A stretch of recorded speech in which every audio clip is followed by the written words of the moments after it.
E é isso aí, começando mais um HungryCast. Hoje aqui o papo vai ser bem bacana, né? Você que aí que... Acho que vai ser um papo que envolve todo mundo. Todo mundo vai participar e vai entender e vai querer saber mais.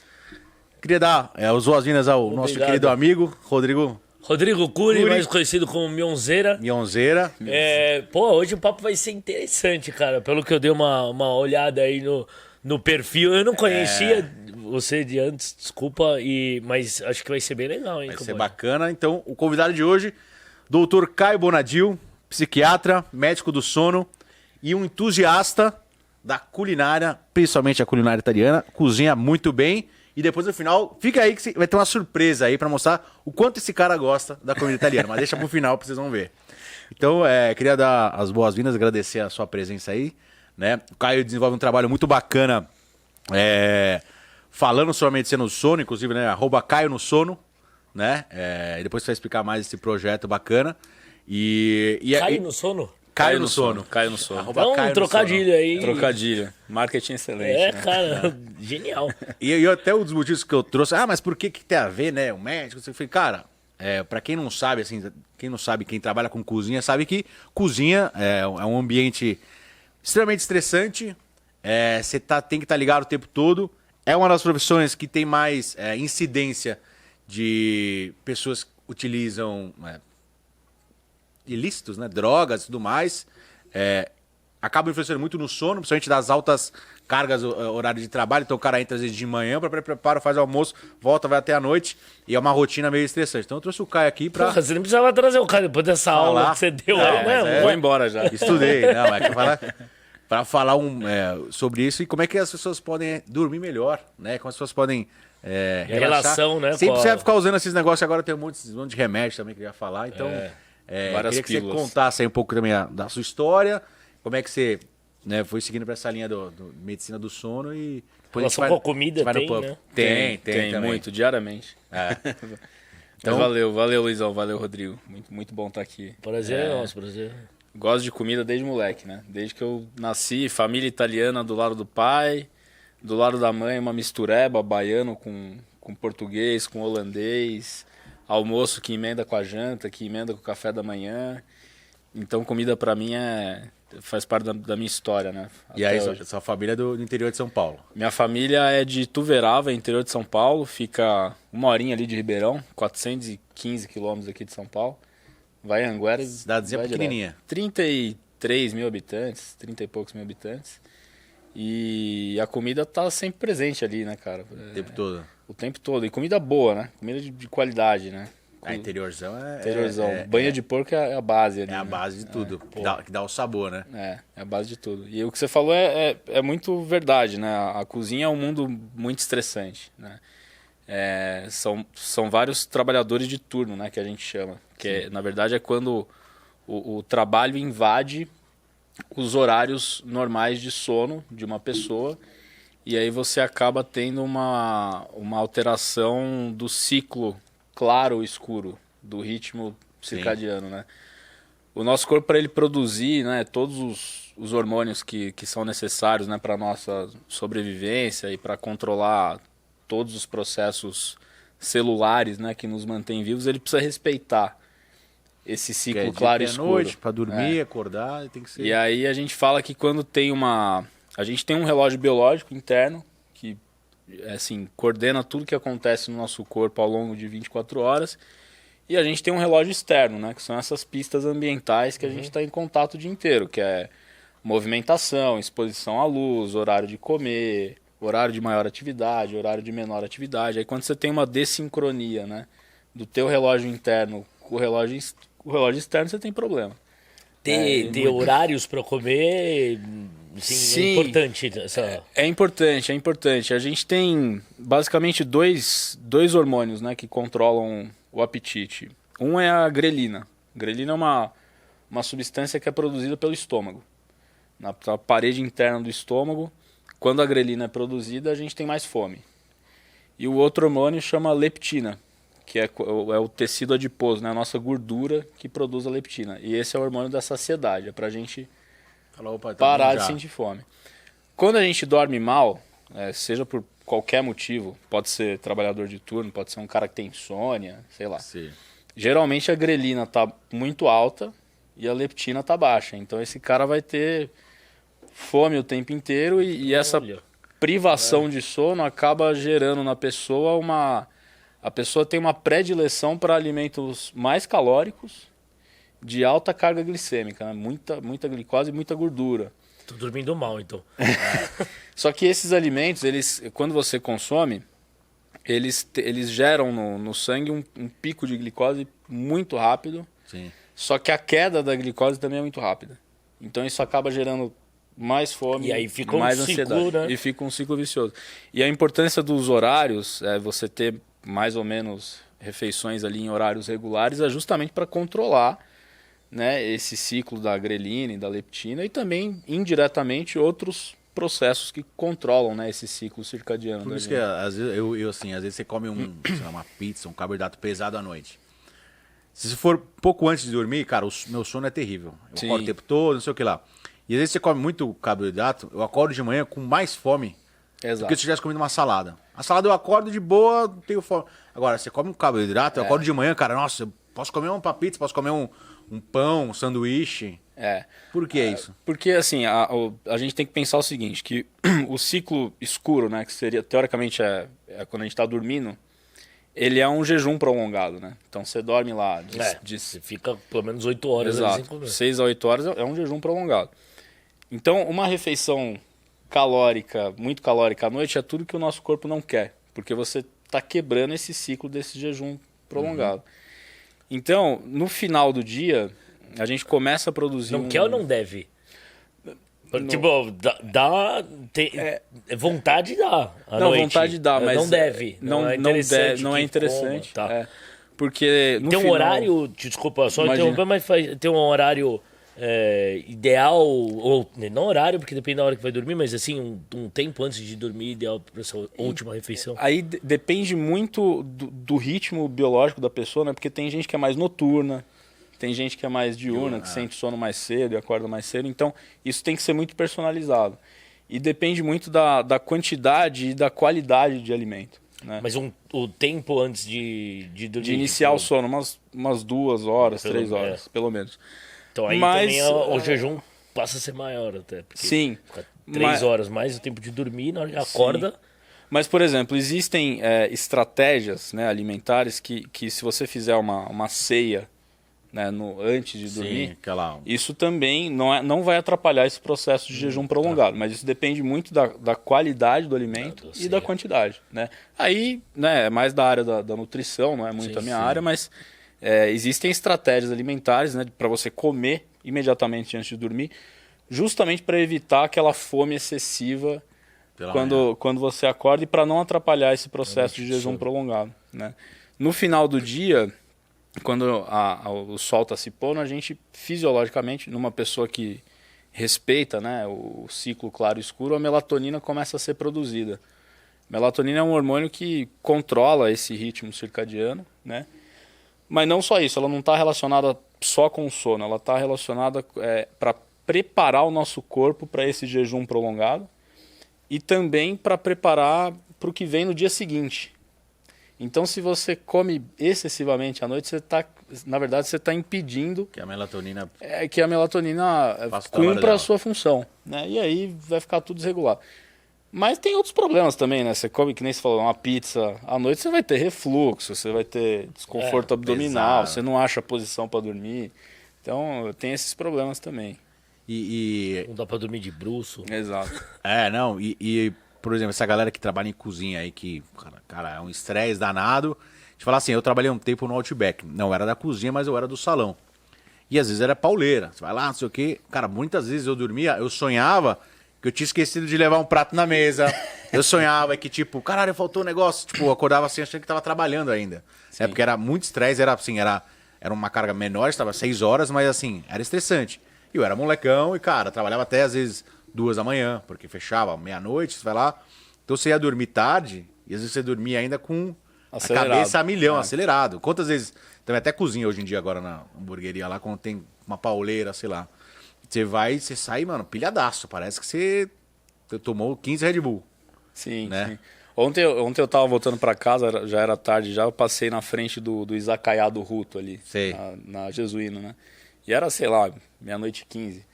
E a equipe da cozinha tava saindo fora, né? Até lembrei que eu ia gravar hoje, eu falei, pô, vou comentar isso lá, porque assim, não é que eles vão pra casa e dormir facilmente, né? O cara tem que pegar condução, sei lá, Chegar, né? até chegar em casa é 1, 2 da manhã, e 6:30 da manhã ele tem que estar no restaurante pra fazer mise en place, fazer um monte de coisa, fazer compra, ou vai pro CEAGESP, pegar não sei o quê. Então, às vezes o cara não tem só aquele emprego, Sim, tem outro ele emprego, tem é. outros vínculos empregatícios com outros restaurantes, com outras cozinhas. Então é difícil quando você passa a colocar o sono em segundo plano, né? E isso virou uma cultura, né, da sociedade atual. Assim, infelizmente o sono meio que foi esquecido, né? Dane-se. Tem um monte de estudo falando, né? É lógico que isso é uma média, né? Mas desde a invenção da luz elétrica a gente perdeu 2 horas de sono. Porque a gente ficou mais noturno. Porque... E aí, assim... E acho que desde a invenção do celular deve ter perdido mais 2. Não é? Celular, com sei lá, certeza. pelo menos da internet, do smartphone. Porque você acaba acumulando muita atividade, né? Num período que, teoricamente, você deveria já estar fazendo aquela desconexão, né? Pra... Você não O para ideal é, aqui. tipo, 1 hora antes de dormir, celular na gaveta. O problema do celular é o seguinte, é lógico que é muito... Hoje em dia é impossível você ser muito, assim, Caxias, né? Você fala, ó, 3 horas antes de dormir você vai... Não dá, Não dá. Então, assim, a gente tem que trabalhar com o que a gente tem, né? O celular tem 2 problemas, né? O problema da luz, que Luz vai azul- acabar... A luz azul que fala aqui. É a frequência de luz azul, né? Uma frequência específica que é essa luz. Se você se expor, né, por dias consecutivos a essa luz artificial antes de dormir, a tua fase de sono ela vai ficando mais atrasada. Então você começa a sentir sono mais tarde, né? E não necessariamente você pode atrasar também o teu horário de acordar por conta de trabalho, né? Então, se você... você acaba tendo que...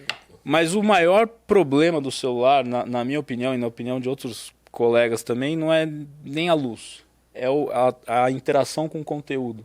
É o que você faz no celular. Né? Então, por exemplo, você está aqui com o WhatsApp. Aí alguém te manda um link do Instagram. Você vai para o Instagram.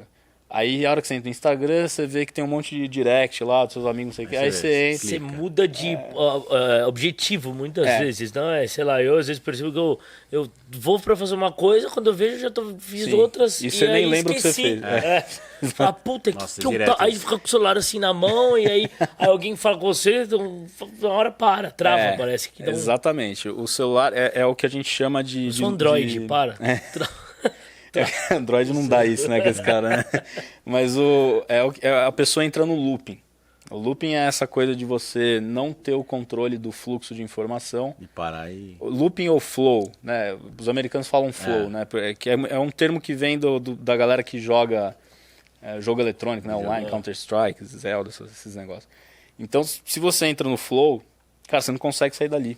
É um buraco negro, né? É muita informação. Você fica ali, é que nem por suga. exemplo, TikTok, Instagram. Você vai rodando pra cima, você vai vendo, quando você vê, cara, você já viu 500 perfis, exato. vai passando, você fala, caralho, velho, nossa, eu tô aqui há 20 minutos vendo essa merda. O algoritmo, ele deixa de dormir. o algoritmo ele foi feito pra isso, né? Tem aquele filme, aquele documentário lá. Como é que chama? Esqueci aquele negócio. Do Netflix? não Sei que é das redes, sei lá. também, Dilema das redes. Lembra das redes. Lá eles explicam isso, né? As redes sociais. Te mostrando o que você quer, que você falou, Eles durante o fazem dia. com que você entre nesse flow e você não consegue sair dali. Agora, isso varia de pessoa para pessoa, né? O problema não é o celular, é como você usa. Só que é muito difícil hoje em dia você achar uma pessoa assim com uma puta de uma maturidade, pra achar um limite. Pelo menos as pessoas que procuram um consultório, elas estão com muita dificuldade, né? De largar esse fluxo de mas informação. Né? É difícil até por conta do trabalho, né? Sim. Tem. Falaram. Ele falou de energético, né? Tomou um Red Bull e tal. E aí, realmente, energético. Apesar de, claro, a função, a ideia é essa, é pra manter acordado, ou pelo menos despertar, eu não sei exatamente.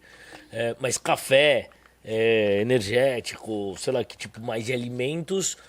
Talvez alimentos ou bebidas talvez atrapalhe Sim, o sono. sim. Então, no caso do energético, tem muitos energéticos que tem a cafeína, mas a principal substância é a taurina, né? Que também é um Estimulante. estimulante, né? Aí depende muito, porque a sensibilidade a essas substâncias é muito individual. Então bom. Então, por exemplo, agora tá o explicado. tanto de café que faz efeito em mim pode não Tanto fazer em faz, você. Entendeu? Eu tava até falando pro Luizão aqui antes de começar, pô, eu fiquei uma semana sem tomar café. Eu quis fazer essa experiência, né? E aí ontem eu tomei um expresso depois do almoço, cara. Lacrimejou. Fiquei. Sério? Parecia que eu tinha, sei lá, né? Só correndo em volta porque da mesa do consultório. essa sensibilidade ela é individual e ela pode variar, né? Dependendo do teu consumo e tal. Então não existe um consenso hoje na ciência Varia de organismo quanto por organismo. café você pode tomar para não atrapalhar o seu sono. No geral, só para vocês terem uma noção, uma dose considerada alta de cafeína por dia é de 400 miligramas. Né? Para vocês terem uma ideia, uma xícara de expresso tem 30 miligramas. Eu posso tomar 10, então. Só que tem alguns nutricionistas que falam o seguinte, cara, 400 miligramas já é alto pra porra. Entendeu? É bastante. Então, geralmente eles falam, não, 100 miligramas acho que seria um limite bom para um adulto. Mas depende, às vezes 100 miligramas de cafeína para você pode ser uma bomba já. Eu não tomo café mais por conta assim, talvez de manhã, às vezes quando eu vou treinar, às vezes à tarde, eu tomo o pré-treino. Só aquele shotzinho de pré-treino tem 200 miligramas de cafeína. Então, é uma dose altíssima. É alto, assim. Por isso que às vezes eu nem tomo café. E quando eu tomo, cara, eu fico pilhadaço. Mas que nem, porra, a Ju lá, antes de dormir, ela toma um cafezinho com leite. Eu falei, meu, tá louco, se eu tomo um café com leite antes de dormir, eu não durmo. Porque o café realmente me deixa... Tomar 2 xícaras de café eu fico acelerado. Mas o pré-treino, assim, eu mas não fico tal. É estranho. E o café tem muito uma questão. O café é a bebida psicoestimulante mais consumida no mundo, historicamente. E é uma das poucas bebidas que está presente em todas as culturas. Sim. Cultura oriental, ocidental, tem na Turquia, tem no Japão, tem na África. O café está em todos os lugares. E tem diversos tipos de preparo, tem diversas concentrações de cafeína. E agora, é muito individual. É muito individual. Não tem como você... O que eu costumo falar para os pacientes é o seguinte, bom, o quanto você acha que te atrapalha, que começa a atrapalhar? Caio, a partir de 4 xícaras. Então tá bom, então toma 3. Vê como é que você se sente, entendeu? E aí, talvez, claro, se for um tempo bem antes de dormir também faz diferença. Só tomam de manhã, não atrapalha para mais tarde ou não? Então, aí é meio controverso. Tem um termo, né, que a gente usa que é meia-vida, que é o tanto de tempo que aquela substância vai no corpo ali, durar no corpo até cair metade da concentração. Tem estudo que fala que a cafeína dura 6 horas, tem estudo que fala 8, 12, então... Bom, então não tem... então é a pessoa que tem mesmo, que tem que entender o jeito que ela funciona e o tanto que aquilo atrapalha. Mas o que eu estava falando do aspecto cultural é que o café, ele tá aqui na garrafinha do estúdio, ele tá no trabalho, ele tá não sei aonde. Aí qualquer canto tem um... Eu atendo muito paciente que é comercial e tal, ele falou, puta, cara, eu vou num cliente, é um café. Eu vou no outro cliente, é um café. A hora que você vê, o cara tomou 12 xícaras por dia. Eu comecei a tomar café por causa disso. Eu não tomava, eu nunca tive o costume de ir na padaria e pedir café, na minha casa tomar café. Aí começou, vai numa reunião, puta, sabe aquela... uma água, um café? Puta, eu só quase que uma obrigação, aqui, né? Pelo menos a gente... Aqui a gente oferece cerveja. Cerveja é bom, cerveja não afeta, viu, gente? Desestimula, dá sono. Bebida alcoólica. Bebida alcoólica dá sono. Então, o álcool ele tem um efeito interessante, né? O primeiro efeito do álcool não é sono, é euforia. Estimulante. Você fica mais desinibido. Caralho, fica solto. Exato, fica solto. Meninão. E aí ele faz esse pico de euforia e depois ele começa a induzir sono e induzir relaxamento. O problema é que esse sono que o álcool induz, ele não é um sono saudável. Porque tem... aquele lance, vai tomar um vinhozinho para dormir. Para dormir, então... você não vai dormir direito. Porque a gente tem, no sono tem diversas ondas cerebrais, né, que elas precisam acontecer num determinado padrão para a gente ter um sono reparador. E o álcool acaba atrapalhando essas ondas cerebrais. Então, ele na verdade, ele fragmenta o sono, né, ele deixa o sono picado. Apesar de induzir. Então é por isso que quando você bebe muito, aí você fala, puta, eu dormi 12 horas, mas mesmo assim acordei cansado. Por conta dessa Dormiu questão, bem. né, de fragmentação do sono e por conta do próprio metabolismo do álcool, que tem uma substância lá que quando o álcool passa pelo fígado, você acaba criando uma substância que chama aldeído, e esses derivados aí de aldeído, eles vão acumulando no cérebro, e é isso que vai dar ressaca, cansaço, né? Cabeça. Além do que o álcool ele desidrata. Então Desidrata. ele tira a água do teu sangue e joga pra urina. Que também é uma coisa... Por isso Não, que não, as porque a coisas- cerveja tem não sei quantos por cento de água. Mas é que ela tem, Você vai no banheiro, é que ela aí tem o às vezes você etanol sabe também. E aí tem por um processo hormonal lá, inibe lá o hormônio antidiurético, e aí você fica urinando. Então se você não toma água junto você vai ficar Hidrata. desidratado e dá um puta mal-estar, né? E a dor de cabeça vem por causa disso, né? Por causa disso, exatamente. A desidratação e a questão do A famosa aldeído. ressaca. E comer e beber junto, assim, é melhor pra você não ter essa ressaca, pra dormir até que bem, depois vai lá, vou jantar. Aí vai lá, toma um vinhozinho, com uma comida mais, pô, não precisa ser tão pesada e tal, é gostoso, né? Se for antes, mas agora, realmente, comer pesado, cara, e dormir é foda. Não, Tem Pra mim é algum... muito foda. Por exemplo, essas dietas que tem de low carb e tal, tanto comer quanto não comer algumas coisas também atrapalha. Tem alimentos que, se você deixar de consumir, também pode atrapalhar no sono. Eu não sei responder exatamente. ao certo isso, mas é o que eu falei Cara, anteriormente faz lá. algum tipo de dieta, de sei lá, Não, carboidrato e tal. o problema é assim, o que eu vejo, né, assim, acompanhando pacientes que fazem também acompanhamento nutricional, as dietas mais restritivas, né, se a pessoa não tem disciplina, né, realmente ela vai acabar gerando mais ansiedade e talvez até mais compulsão. Às vezes elas não são tão sustentáveis, né? Então a pessoa tem que estar bem determinada para fazer isso, né? Eu já peguei vários pacientes fazendo dieta restritiva que começaram a ter problemas de sono porque ficaram muito ansiosos, porque não teve uma transição, né? Na minha opinião, eu acho que se você pega uma pessoa igual eu, por exemplo, eu amo comer, eu não vou conseguir de um dia para o outro cortar coisas que eu Gosto. eu acho que é tudo uma questão, a não ser que você tenha um problema de saúde, né, uma coisa mais né, específica, mas se você de um dia para o outro alterar muito o teu hábito alimentar e restringir muito, eu acho que é mais muda isso, prejudicial. Né? O teu humor se Bagunça. altera. Deixa eu falar aqui agora, até por acaso, né? Estou numa fase que, assim, eu fiquei 2 semanas numa dieta bem restritiva. Bem estranho Cara, ver uma água na tua frente. Então, o meu Uma não, humor, duas. cara, nessa semana tava tipo, caralho, moleque, o cara falava, tava no cu, tá ligado? Tava assim, tu fuder. Porque assim, foda, tava meio. Só que aí eu fui acostumando. Agora, cara, de boa. E assim, se eu como bem à noite, tipo uma salada, um prato mais leve, mano, eu durmo que nem tô dormindo muito melhor. Sim. Cara, nem. Até não tô mais roncando. Vai. Não tô mais roncando. A Ju falou? Falou, sabe o que eu percebi? Você não tá mais roncando. Ó. Porque antigamente, filhão, tratoragem, né? Blá, blá, blá, eu engasgava. Tem a ver apneia. também, sei lá, Eu tinha apneia. ronco e tal, com Eu fiz alimentação. aquele, aquele exame lá uma vez, aquele do. Como chama? Polissonografia. Polissonografia. Mano, é hipoapneia que fala? A apneia, hipopneia, na verdade, é porque assim, a apneia Uma apneia são mais paradas preta. respiratórias, né, durante o sono. Então a apneia é quando o fluxo diminui quase que totalmente e a hipopneia diminui menos. Mas a repercussão É uma coisa. é a mesma. Aí assim. apareceu no exame, isso daí e tal. Eu falei, aí você vai ficando preocupado, né? Aproveitar, eu vou fazer depois um gancho relacionado à comida, mas o sonho, ele se dá em que momento, mais ou menos, do sono ou da dormida?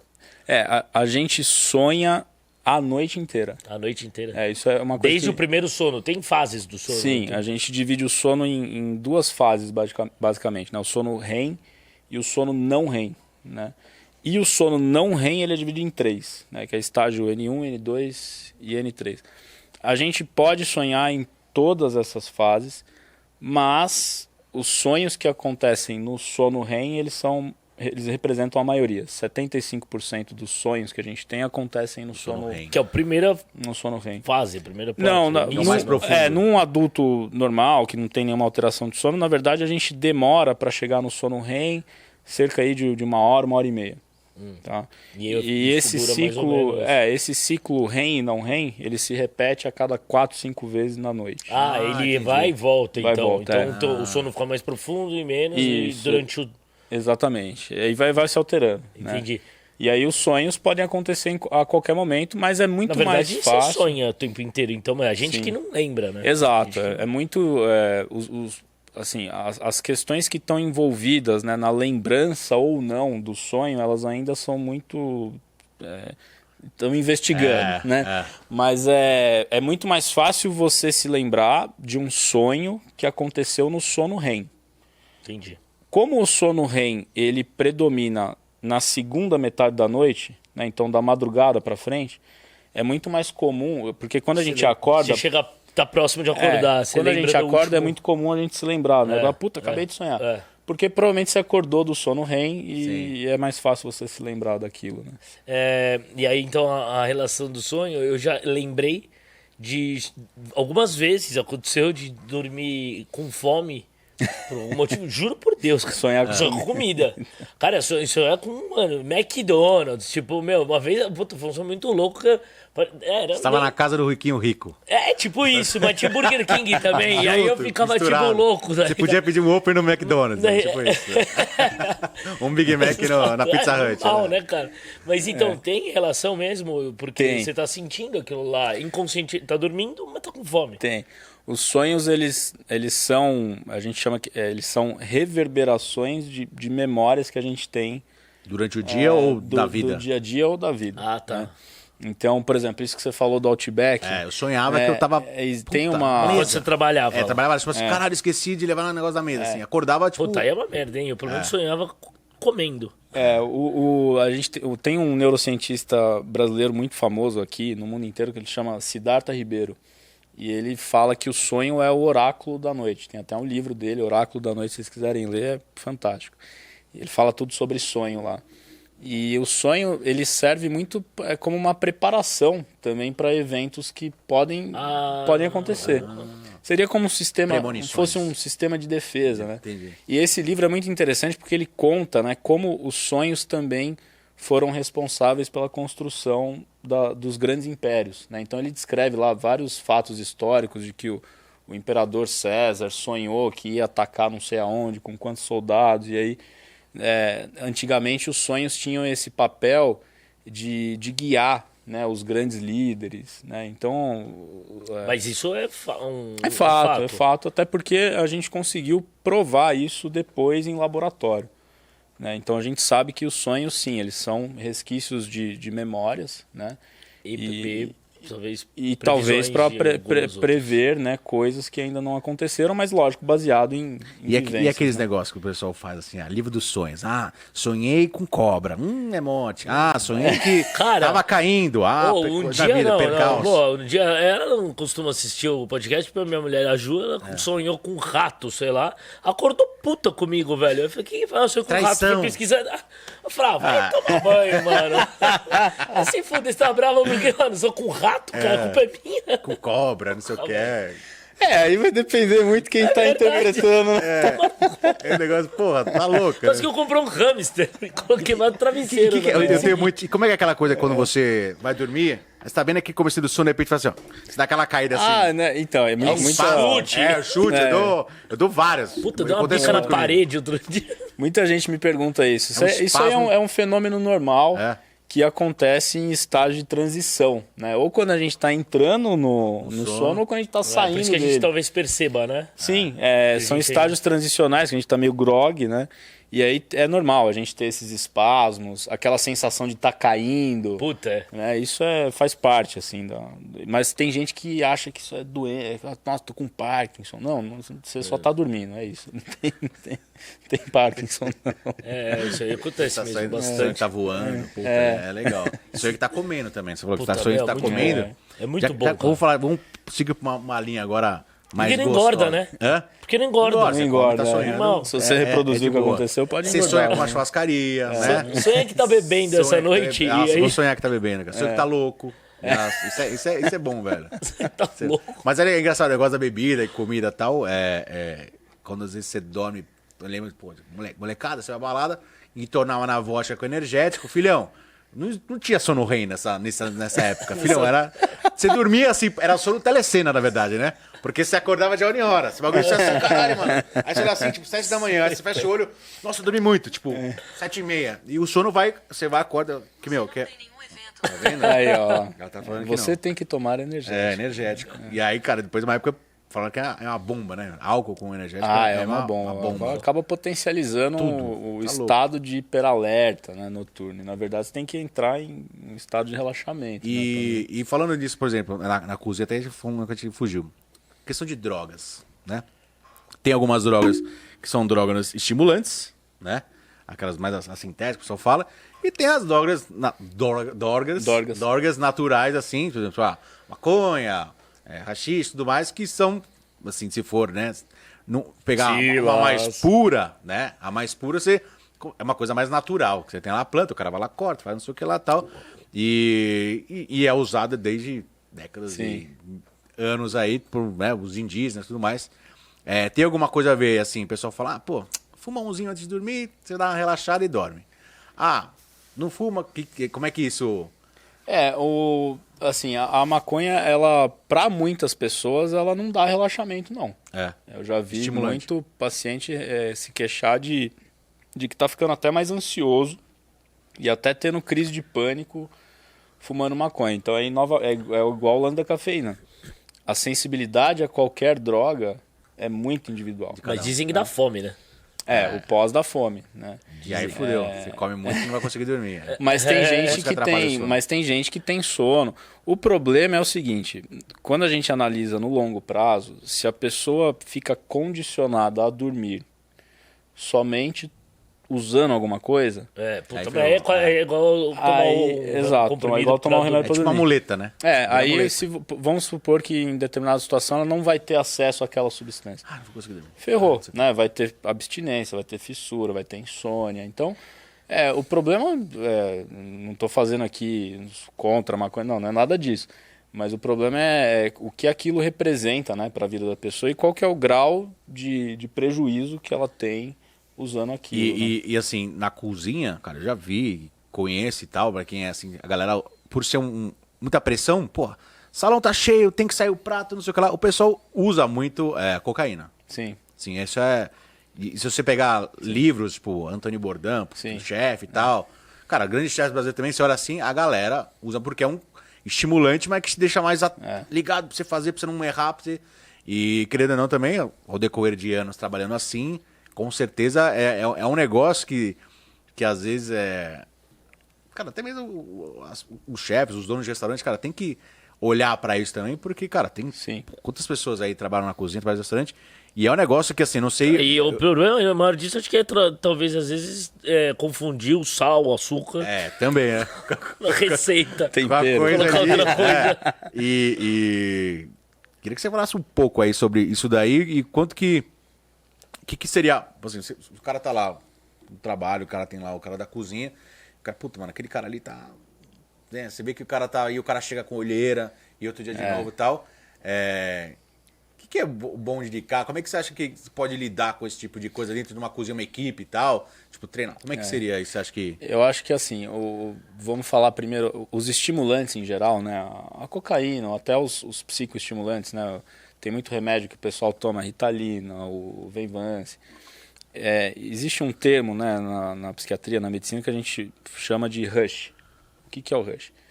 É o tanto que a droga te dá prazer e aquela queda depois de relaxamento ou depressão, né?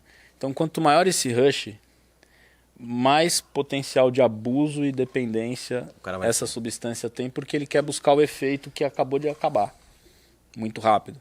O crack, por exemplo, ele tem um rush altíssimo, porque muito rápido. Você dá uma euforia assim muito rápida, só que a queda é muito rápida também, e você fica usando aquilo para você não ficar deprê, né? Então, os estimulantes, assim, você tá certo, é muito comum, né, na cozinha, só que eu acho que é muito tabu. Ainda, e talvez né?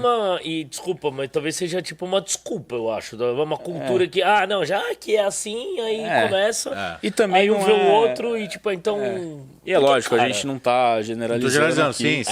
Mas é um problema, O Anthony Bourdain o próprio Anthony Bourdain teve problema e acabou, infelizmente, se suicidando. O cara, enfim, não sei se foi exatamente por droga, mas já usou muita droga. Tem muita gente que já usou e conseguiu parar. Mas se você é o responsável ali por uma cozinha, por uma equipe, e você identifica que o cara tá produzindo menos, ou ele tá muito aceleradão, ou você vê que o cara tá começando a ficar diferente, o cara tá faltando. Acho que como gestor, né, você é responsável por aquela pessoa e não condenar de cara, mas você tem que abrir um espaço pro diálogo. Sim. Porque se você for abrir um espaço que é de confronto, você não vai conseguir ajudar aquela pessoa, né?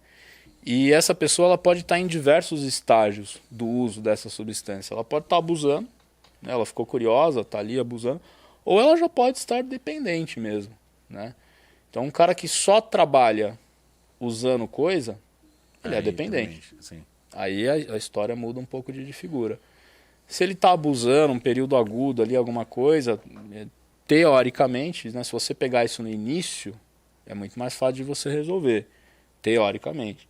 Agora, se você pegar um quadro já de dependência mais crônico, aí é mais difícil mesmo, né? Porque tirar aquela substância, o cara fica com fissura, a vida dele gira em torno da substância, né? Então, o tempo que ele gasta, exato, o tempo que ele gasta do dia dele para buscar e usar é praticamente o dia inteiro, né? Então, tudo que ele faz e pensa gira em torno e realmente acontece no meio aí às vezes a gente, sei lá, alguns casos percebe que dia depois do pagamento some dias, às vezes. Sim, dia muito depois comum. de caixinha some, muito comum. o cara fica 2, 3 dias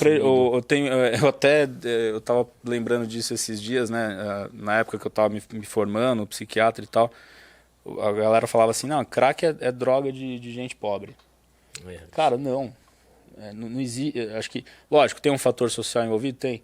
Mas se você for na Cracolândia e for entrevistar as pessoas que estão lá, os caras foram parar lá. Você tem desde ex-empresário muito bem sucedido até um cara muito pobre mesmo, né? Então não tem isso, porque uma pedra de crack custa 5, 10 reais. Se você usa 30 por dia, é muito dinheiro, né? Então não tem essa. Eu acho que a gente não tem que olhar para essa ótica com esse preconceito. Não, o problema é o prejuízo que aquilo está causando para aquela pessoa, né? E a cocaína tradicionalmente, né, surgiu, ela se popularizou muito em Nova York na década de 80 com os IUPs lá, no mercado financeiro, não sei o que, e depois alastrou, né? Alastrou.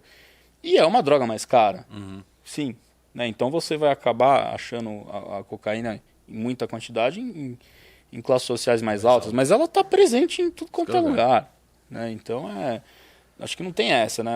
A gente, como chefe de equipe, como gestor, tem que saber identificar o cara que está faltando, que gasta muito dinheiro, que está endividado, que não está dando atenção mais para a família e tentar abrir um diálogo, né? Para ver se a pessoa vai querer ajuda ou não, né? Boa. Remédios para dormir depende muito da situação, mas são aconselháveis ou não? Ou depende muito da situação? Então, depende muito da situação, né? E aí, como sair ou parar sim, de tomar, depender disso? A indicação, né, dos indutores de sono, né, dos remédios para dormir, é a insônia crônica, né? A insônia nada mais é do que uma dificuldade para iniciar, para manter, ou o cara acorda antes do planejado, e aí você tem que ter uma repercussão diurna disso, né? Você pode ter uma alteração de humor, você pode ter alteração de apetite, preocupações com o próprio sono. Então você acorda e você fala, puta, dormi mal. Será que eu vou conseguir? Parece um Então ciclo, né? Insônia é isso. E a gente pode sim usar os indutores de sono, mas eles sozinhos não vão resolver o problema. Então, se a pessoa tem indicação de um indutor de sono, que é geralmente aquela insônia crônica, que o cara dorme menos de 6 horas por noite, a gente sempre tem que aliar o tratamento não farmacológico, que é isso que os protocolos definem hoje. Hoje não, já há muito tempo, que é a terapia cognitivo-comportamental para insônia. Que nada mais é do que um conjunto de técnicas que o paciente vai aplicar ali durante 45 dias, 2 meses, que são técnicas que vão ensinar essa pessoa a dormir novamente. Né? Então o cara vai aprender a ter Uma rotina vai rotina ter que de ser sono. criada para... Ele vai aprender a controlar estímulos noturnos, né? Ele vai aprender que o tempo que ele permanece no ambiente de sono dele é o tempo que ele tem que estar dormindo e não trabalhando, vendo filme, olhando o celular, porque o cara que tem insônia, ele pensa justamente ao contrário do que o tratamento fala. Ele começa a aumentar o tempo de cama dele para compensar um sono perdido. Então ele fala assim, eu vou pro quarto mais cedo porque a chance de eu dormir vai ser maior. E eu vou descansar mais. Mas na verdade isso vai alimentar a insônia, porque ele vai se deitar sem sono e aí ele vai ficar lá, puta, eu vou dormir. Será que eu vou dormir? Não tô dormindo. E aí... E fica nessa. aumenta muito o tempo de cama. Então, na verdade, a gente tem que fazer o inverso. Você tem que diminuir a oportunidade de sono que ele tem, né? Fixar o horário de acordar, independente da quantidade de horas que você dormiu. Agora, isso é um processo. Você tem que fazer isso todo dia. Tem um protocolo para isso. Você precisa fazer acompanhamento. E isso pode ou não ser aliado à medicação. Geralmente é aliado à medicação porque quando você diminui essa oportunidade de sono, no começo é muito difícil. Então o remédio ele acaba ajudando a pessoa a se engajar no tratamento, mas a gente tem que estabelecer um contrato com o paciente muito claro de que em algum momento este remédio vai ser retirado, né? E cada paciente tem seu tempo, né? Isso, a gente não precisa ficar preocupado com isso, a gente só precisa ficar preocupado com o tratamento correto. Mas cada paciente tem seu tempo. Mas os remédios para dormir, quando bem indicados, com acompanhamento médico e com esse contratinho de que um dia isso vai ser interrompido, o risco é muito baixo de dependência ou de prejuízo. O problema...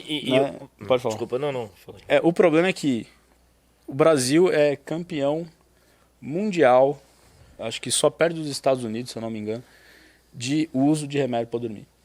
Caralho. Porque a gente tem um problema sério, né, no Brasil, Estados Unidos, Europa um pouco menos, de automedicação. Então, Google. Google, é o tiozão cardiologista da família que dá remédio para dormir para todo mundo. O cara vai para os Estados Unidos, traz um monte de melatonina pra galera. Então, assim, o cara nem sabe o que ele tem no sono, porque pode não ser insônia, pode ser apneia, pode ser, sei lá. E aí fica... Pode ser um momento da vida, de estresse, E aí o cara fica tomando. Aí não resolve o problema, só vai piorando a insônia. Aí quando chega pra mim, que é especialista, o cara tomando 15 remédios pra dormir. E o cara se torna dependente também, né? E se uma torna dependência dependente. química também. Sim.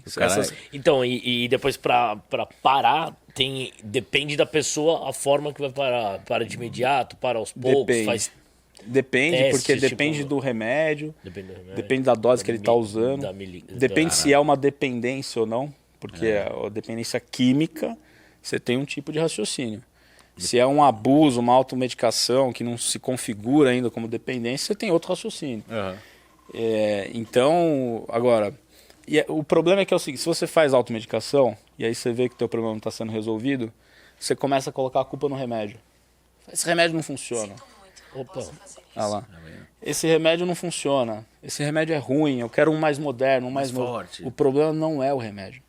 O remédio ele foi feito para ajudar as pessoas. O problema é como a gente está prescrevendo essas medicações e como as pessoas estão enxergando as medicações para dormir. Pra vocês terem uma ideia, em 2018, é um dado da Anvisa isso, no Brasil foram vendidas 58 milhões de caixas de remédios para dormir. Caralho. 12 milhões de caixas eram de Zolpidem, que é um dos indutores de sono mais prescritos no mundo. São Paulo tem 12 milhões de habitantes. Então é uma caixa para cada habitante de São Paulo. Isso é um absurdo. A conta não fecha, entendeu? Mas o problema não é o Zolpidem, não é o remédio. É como as pessoas estão usando e como as pessoas encaram a insônia. Porque o tratamento da insônia ela tem que ser basicamente comportamental. O remédio ele ajuda. Mas ele não... eu sempre falo o exemplo da ortopedia. Assim, você quebra uma perna. O que o ortopedista faz? Ele imobiliza o membro inteiro. Se você colocar meio gesso, você pode até resolver o problema, vai consolidar tudo. Vai ficar manco. Só que você vai ter... Tratar insônia só com remédio é a mesma coisa. Você está colocando meio gesso. Você pode até resolver no curto prazo, mas essa melhora não vai se sustentar, entendeu? Porque vai perdendo eficácia, então. Você vai criando... São substâncias que, com o tempo, né, se você não abordar comportamentalmente o problema, o paciente vai tendo tolerância, ele vai precisar de doses cada vez maiores para atingir, o mesmo efeito, né? E é aí que ele começa a colocar a culpa no remédio.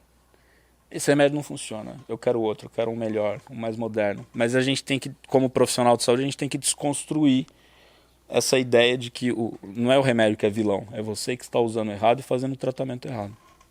Né? Puta, Lógico que não assim, né, gente? Você tem que falar. Né? Não, claro, Tá todo mundo aqui no estúdio assim, galera, porque é um tema muito bacana que assim, abrange todo mundo dorme, todo mundo tem problema de sono, dorme mal, e assim, às vezes a galera, puta, dorme mal essa noite, não sei o quê. E o sono impacta em todo mundo. Obviamente a gente tem.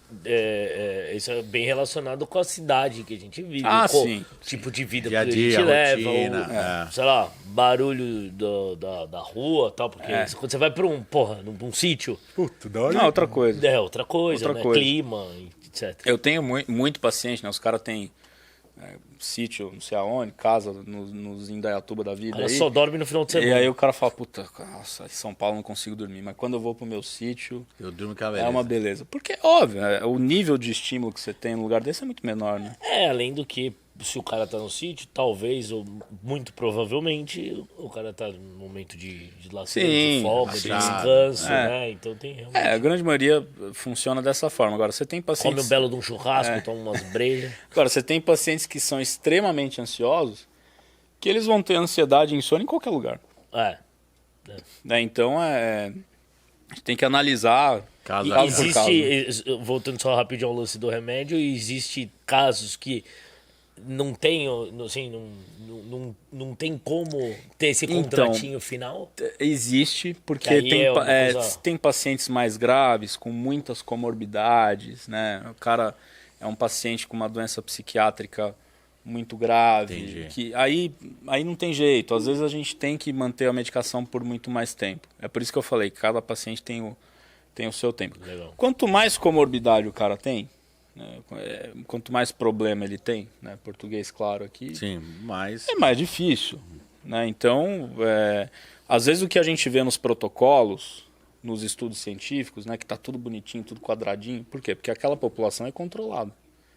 Mas a população da beira-leito ali da prática clínica, ela não é controlada. Então, às vezes tem determinadas coisas que você faz no estudo que funcionam no estudo. Mas lá no teu consultório, na tua mesinha, o jogo é outro, né? Então a gente tem que personalizar o tratamento. E não, cada louco com a sua loucura. E não seguir a risca, né? Que é uma coisa que a medicina americana tem muito. Porque lá tem muito processo. Se o cara não seguir o protocolo, ele é processado. Virou um mercado nos Estados Unidos, né? De processo, não sei o quê. Mas aqui no Brasil, felizmente, a gente ainda tem uma certa liberdade de exercer uma medicina muito mais personalizada do que Europa e Estados Unidos. Né? Agora, o problema é o déficit de formação. Né? Você não consegue controlar como todos os profissionais de saúde trabalham. Né? Então aí tem o buraco é mais embaixo. Mas a dica do dia é: não tome remédio para dormir, vá ao médico, se consulte. Às vezes você nem precisa, entendeu? Às vezes não precisa, exatamente. Cara, assim, te falar que eu raramente, algumas vezes eu tomei um remédio para dormir, mas assim, foi um extremo caso, eu conto numa mão, assim, porque às vezes demora para dormir e tudo mais, mas você tem a manhãzinha, cara, tem as manhas para dormir, pô, deixa o lá do lado, bota um vídeo que é chato pra caralho pra assistir, aí dá sono. Mas esse negócio de vídeo aí e tal, de dormir com a TV ligada... isso é muito relativo, muito né? De cada um também, né? Vai de cada um. O problema é aquele negócio da interação com o conteúdo, né? Se você assiste um negócio que você tá pilhadão e não consegue parar, obviamente vai ter Se for uma coisa... Agora, eu brinco com os meus pacientes, eu falo assim, puta, quando eu tenho um dia mais estressante que eu quero dormir, eu vejo o Brasil visto de cima. Puta, esse aí... Puta, isso é legal pra caramba. Eu adoro esses programas de Discovery, a vida do urso polar. Isso, é muito bom. Cara, em 5 minutos eu tô dormindo. Por quê? A interação que eu tenho com aquilo ali... dá aquele certo prazer, tal, você acha interessante, como é que a ursa, né, dorme tal, não sei o quê. Aí, ó, tá me dando sono agora, tá falando de sono. E aí, caiu no sono. Caiu no sono. E aí, cara, eu durmo. Agora, tem gente que, liga numa numa série, num programa, não consegue sair. Série é foda. Tem que botar um negócio que é desestimulante. fica maluco. Discovery Channel, Brasil Tem que ser uma coisa que provoca relaxamento, né? Porque, volto a dizer, o problema maior das vezes não é nem a luz, é o conteúdo. E só, gente, o excesso de comida também, além de ser desconfortável no momento do sono, a gente tá falando do sono na hora de dormir. de dormir, à noite e tal. Mas o excesso de comida também dá um sono. O lance depois do almoço. Sim. A siesta. Então, e a siesta, por exemplo, seria uma coisa indicada? Sim, é bem benéfico, né? Desde que seja uma siesta e não uma roleta russa com sono, né? O cara dorme... Uma dormidinha mesmo dorme, e não a tarde inteira. Vou ver a hora que eu acordar, né? E tal. Que atrapalhar, obviamente, a noite. O sono noturno. Agora, 20, 30 minutos não vai atrapalhar. Mas 20, 30 minutos...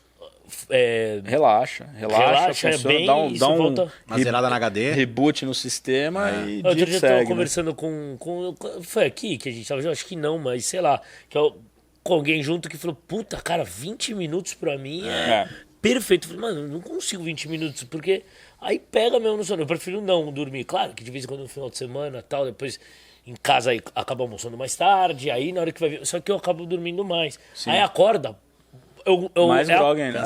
Uma bosta. A pior acordada que tem é a da tarde. Sim, porque provavelmente você entrou numa fase do sono mais profunda, né? Mas, e aí, você perde até noção de tempo, né? Sim, a hora que você acorda, você tá grog.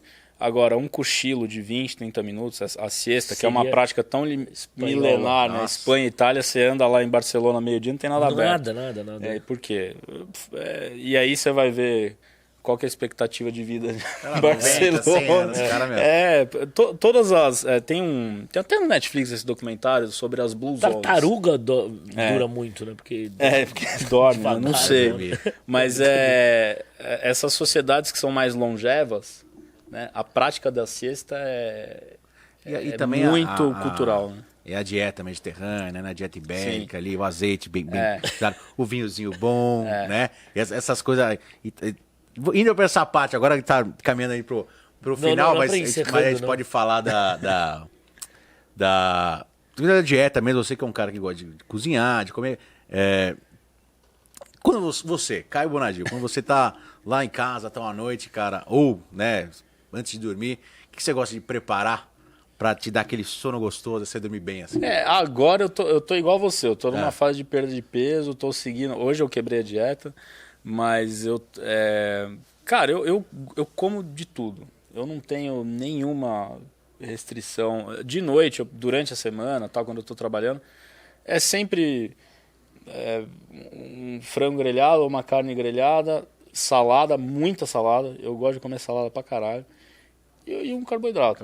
Acabou. É isso. E aí, final de semana, quando você pode dar aquela... Aí, final de semana, eu gosto muito de hambúrguer, gosto eu adoro massa, eu tatuei um macarrão. Aí, ó. Essa é a... Porra, que louco. É que tá com protetor solar aqui, dá uma manchada. E mesmo. Massa é o que eu mais gosto. Assim. Massa eu adoro fazer... Sabe aquela... giradinha ali, tomatinho, alho. Puta, pra mim é a melhor comida que tem. E de domingo, como é que era na sua família? Assim, era... Cara, de domingo até hoje a gente mantém, né? O meu pai mantém uma tradição que era da minha avó, que o macarrão é todo domingo ali, ele que faz. Mas quando não tem macarrão, lá no interior, quando eu vou lá pra casa da minha avó, é aquele almoço que tem... Tudo que você imaginar, né? Desde frango assado, pernil, maionese, macarrão, farofa, arroz, vinagrete, aí sobremesa, manjar, pudim. Tudo. Tudo tem direito, né? Você cozinha também. Eu cozinho, eu gosto. O Caio é um grande cliente lá do Big Louie. Ele mora na frente, no prédio da frente, e ele pega direto da fonte. Mas eu diminuí um pouco, porque, puta, eu tava meio desregulado. Eu pedi demissão de um emprego há 2 meses, aí sabe quando... Eu fiquei meio... Puta, eu fiquei 3 semanas ali... vivendo de delivery, eu falei, cara, não dá, vou ter que voltar a fazer... E a atividade física provavelmente influencia muito. Influencia. A atividade física eu sempre fiz, assim, eu tive períodos que eu era mais sedentário, principalmente na época da residência, mas eu sempre fiz. O problema é que se você só faz atividade física e não tem uma boa alimentação... Não adianta nada. Não adianta nada, né? Mas eu tô falando em termos de sono... não, geral. Sim, com certeza. A prática de atividade física ajuda a regular o ciclo circadiano e é muito benéfica pro sono noturno. Né? Mesmo que a prática tenha Mesmo sido de manhã. Mesmo de manhã. Porque dá um cansaço mesmo. Você vai acumular, é o que a gente chama de... A gente acumula pressão de sono. Então, quanto maior o nível de atividade que você mantém durante o dia, mais cansado você está à noite, é mais fácil de você pegar no sono e manter o sono. Né? Agora, é a regularidade. Se você faz atividade física uma semana, na outra você não faz, aí sempre. Fica, né? E todo dia que você faz, realmente o sono é melhor. Quem faz Com atividade certeza, física e tal. com certeza. Até mesmo à noite. Às vezes jogar a bola, terminava o jogo meia-noite. Segunda-feira, meia-noite. Terminava, você chegar em casa, às vezes chegava acelerado e dormia 2 da manhã. Depende do horário também, Depende do horário. O ideal mesmo é você treinar de manhã, porque aí assim, te ajuda até a despertar, você tem aquele negócio de você cortar o cortisol que você está produzindo à noite, você já acorda, come uma proteína, coisa assim, faz um exercício, e aí você tem um dia mais desperto, e chega à noite, cara, tô exausto, dá 10 horas da noite você quer dormir. Numa pessoa que respeita mesmo o ciclo claro e escuro, né, o melhor horário assim, para fazer atividade física, né, o cara que tem mais rendimento é entre 4 e 6 da tarde. É o que, tanto é que a maioria dos recordes olímpicos eles foram batidos nesse horário. Nesse horário. Que coisa louca. E assim, você tem um maior rendimento. Agora, é lógico. Então não vou fazer atividade física de manhã? Não, pelo amor de Deus. É melhor fazer do que não fazer. Eu prefiro fazer de manhã. Não gosto de fazer à tarde. E regula muito o sono noturno. Agora, uma atividade física muito extenuante, próxima do horário de dormir, aí não prejudica o teu início do sono. Não necessariamente o teu sono como um todo, né? Você já tá acelerado. Jogar aquela bola matinal, você realmente até chegar em casa, aí dá uma fome depois de um tempo, aí você come um negócio, aí vai dormir tarde. Exato. E fica adrenalina, né? Fica ligadão, fica estimuladaço. Sim. E tem vários estímulos, né, que você pode fazer que não são tão... para fazer uma yoga à noite, né, é legal. Você vai ficar mais relaxado, né? Tem exercícios e exercícios, né? Criança também deve ter não sei se você atende. Não atende, mas tem, então, especialistas, porque devem ter crianças que sofrem de insônia. O problema é talvez descobrir qual que é falar, faz um yoga ou... Insônia... Tô fazendo uma consulta já. Não, insônia em criança... Meu filho, cara, puta que eu pariu. Insônia em criança é um mundo completamente à parte, né? Porque a gente tem que analisar toda a dinâmica da casa, a dinâmica da família, o comportamento.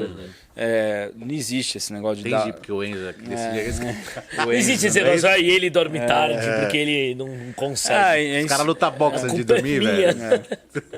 Mas o sono da criança é completamente diferente do adulto, né? O recém-nascido, ele dorme em blocos, né, ao longo do dia, tem uma necessidade de sono muito maior, aí quando vai crescendo esse sono fica mais consolidado, mas a necessidade de sono ainda é muito grande. Mas aí vai mudando, né? Vai mudando. Acho que teve uma época na minha vida que eu tinha esse sono de recém-nascido, eu dormia em blocos. Chegava da escola... Da balada, né? Da balada. Chegava da escola, almoçava, dormidinha. Eu dormia no Esporte Espetacular, acordava já na sessão da tarde.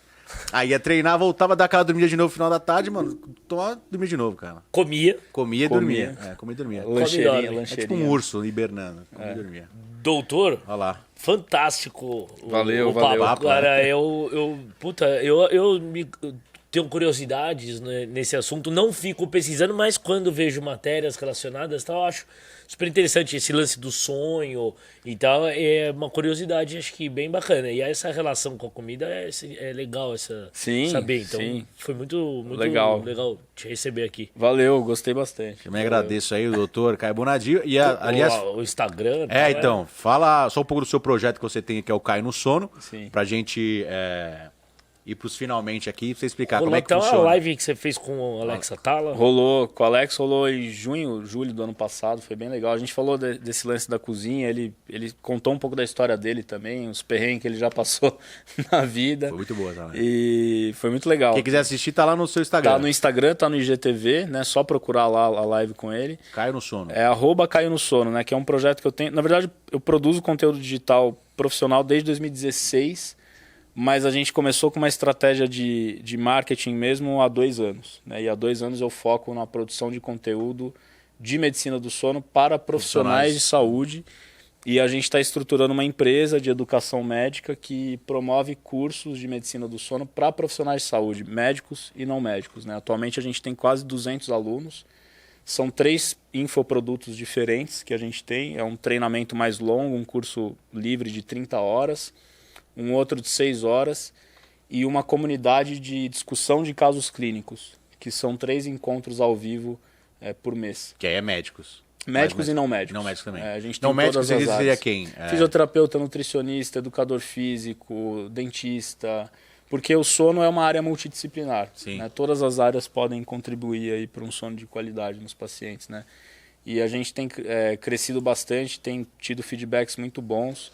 E tem outros produtos em mente aí, né, que estão por vir aí. Então, só seguir lá, @Caio no Sono. E a gente tenta falar de uma forma muito objetiva e muito clara. Então, para o público leigo é bem legal também. É legal, não é aquele linguagem médica, não. É um negócio bem bacana. Quem gosta do assunto, quer entender mais, segue lá, que é bem bacana. Direto você faz umas lives com diferentes profissionais, que é bem legal. Sim. E... mais ou menos, de novo, agradecer a sua presença aí. Valeu. Foi muito enriquecedor trazer né, um médico. A primeira vez que teve um médico aqui para falar, né, um pouco sobre uma coisa que influencia a vida de todo mundo. E principalmente a galera aí da gastronomia, o empreendedor, a galera tá aí na correria e às vezes, né, deixa de lado o sono, que é um papel muito importante na vida do ser humano, porque a gente passa 1/3 da nossa vida dormindo. Exatamente. Então, E hoje, depois de algum tempo, eu dormi só 3 horas. Então, e mesmo assim, não, foi sensacional. Tô até tomando uma cerveja. Olha aqui, só. Um bate-papo muito bom. então, encerra aí hoje. Próximo episódio, nós estamos de volta com o HungryCast, o podcast Que te deixa com fome. e com sono. Não, com sono não. Não, valeu, galera. Obrigado. Valeu, obrigado.